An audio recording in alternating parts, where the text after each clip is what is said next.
ہمارے علماء کرام اس بات پہ متفق ہوئے کہ ہاں بیٹھتے ہیں, اس چیز پہ ڈسکس کرتے ہیں اور اس چیز کا حل نکالتے ہیں. سو یہ دیکھیں یہ کتنی خوبصورت ایک ادا ہے ان سب کی کہ یہ سب اس بات کو کہہ رہے ہیں کہ ٹھیک ہے ہم ایکسیپٹ کرتے ہیں. ہم نے پہلے بھی علماء جی اپنے علماء اہل سنت کے ساتھ ان کی نشستیں کروائی ہیں. وہ یہ کہتے ہیں اس میں تحقیق کی ضرورت ہے, ریسرچ کی ضرورت ہے. اس کو بیٹھیں گے نشستوں میں بیٹھ کے پھر اس کے حل کی طرف جا سکتے ہیں. تو کئی علماء نے ان کے ساتھ بیٹھ کے نشستیں کی ہیں مگر وہی ابھی وہ فائنل نتیجے تک نہیں پہنچ سکے. ہاں تحقیق کی ضرورت ہے. لیکن شیری صاحب مجھے کہہ رہے تھے ایران ہے, ٹرکی ہے اور اس طرح کے مسلم ممالک ہیں جہاں پہ لوگ یہ سارا کچھ ترکی میں اس کے جیسے ہمارے یہاں منی چینجنگ ہوتی ہے, پھر ترکی میں باقاعدہ اس کا وہ منی چینجنگ کا بنا. تو اس کا حل یہ ہے کہ آپ وہاں سے جو ہے ان کی تحقیق منگوا لیں اور اس پہ بیٹھ کے بات کر لی جائے. جی مفتی صاحب. بسم اللہ الرحمن الرحیم. بٹ کوائن یا ڈیجیٹل کرنسی پر آج ہماری جتنی بھی بحث ہوئی اس سے بھی یہ نچوڑ نکلا, اور میں اپنی بات آگے کرنے سے پہلے یہ عرض کرنا چاہتا ہوں کہ یہاں جتنے مکاتب فکر کے حضرات بیٹھے ہیں اس کی بیک اپ پر اتنے مسالک کی تحقیق موجود ہے.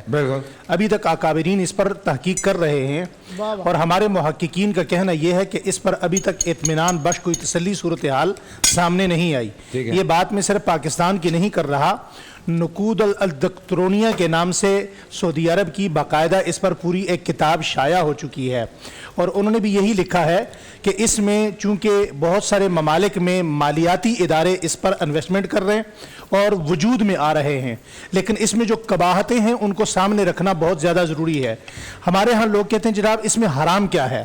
جس طرح اسمگلنگ میں بے شمار چیزیں, جس طرح کمبل ہے, کمپیوٹر ہے, وہ فی نفس ہی حرام نہیں ہوتا, مگر آپ کا قانون اسے تسلیم نہ کرے, ریگولر نہ کرے, وہ اسمگلنگ جائز نہ ہو تو وہ حرام ہوتی ہے. اسی طرح دوسرا احتمال علماء کرام نے اس میں جو لکھا ہے وہ سٹہ بازی کا ہے. تیسری سب سے بڑی اہم چیز جو ہے وہ ہمیں پیپر کرنسی کی طرح یہاں بھی جو ہمارے کرنسی کے گیم چینجر ہیں وہ بٹ کوائن کی طرف لا رہے ہیں. اور آپ اس میں سب سے جو خطرے والی بات ہے, حضرات سے توجہ چاہوں گا میں, جو سب سے خطرے والی بات ہے وہ یہ ہے کہ اس میں شیوع نہیں ہے, پھیلاؤ نہیں ہے. جب پھیلاؤ نہیں ہوگا, حلوہ آ رہا ہے آپ کی طرف, سوری, جب اس میں شیوع نہیں ہوگا, پھیلاؤ نہیں ہوگا, تو جتنی بھی ہماری اسلامی ممالک کی دشمن طاقتیں ہیں وہ کب چاہیں گی کہ کمزور ممالک مضبوط ہو کر ہمارے دست و نگر ہو جائیں.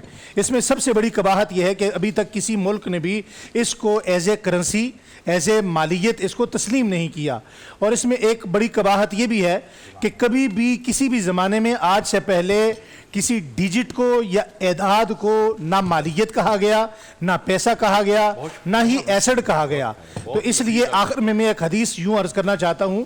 آقا دو عالم صلی اللہ علیہ وسلم کی حدیث مبارکہ ہے, دع ما یریبک الی ما لا یریبک, جو چیز تمہیں شک میں ڈالے اس سے دور ہو جاؤ, یہ تمہارے ایمان کی حفاظت ہے. سبحان اللہ, سبحان اللہ, سبحان اللہ. بہت اچھی بات ہے. قصوری صاحب تھوڑا سا سم اپ کر دیں آج کی بات کو.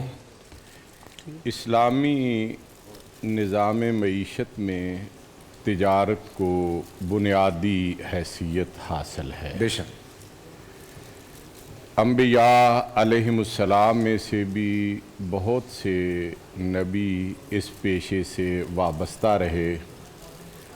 ختم المرسلین حضرت محمد مصطفیٰ احمد مجتبیٰ صلی اللہ علیہ وآلہ وسلم نے بعثت سے قبل ہی ایک کامیاب تاجر کا روپ اختیار کیا اور لوگوں کو بتایا کہ تجارت کس طرح سے ہوتی ہے.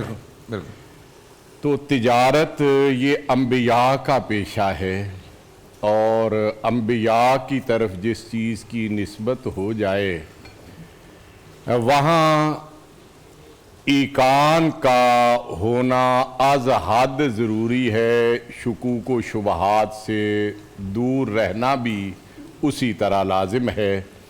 وہی بات جو مفتی ابو محمد صاحب ابھی کہہ رہے تھے کہ جس چیز میں شک ہو اس کے قریب نہ جاؤ, جس میں شک نہیں ہے اس کو اختیار کرو. ابھی یہ نیا مرحلہ ہے, اس پہ تحقیقات جاری ہے. جب تک مکمل تحقیقات نہیں ہو جاتی اور اسے کوئی مضبوط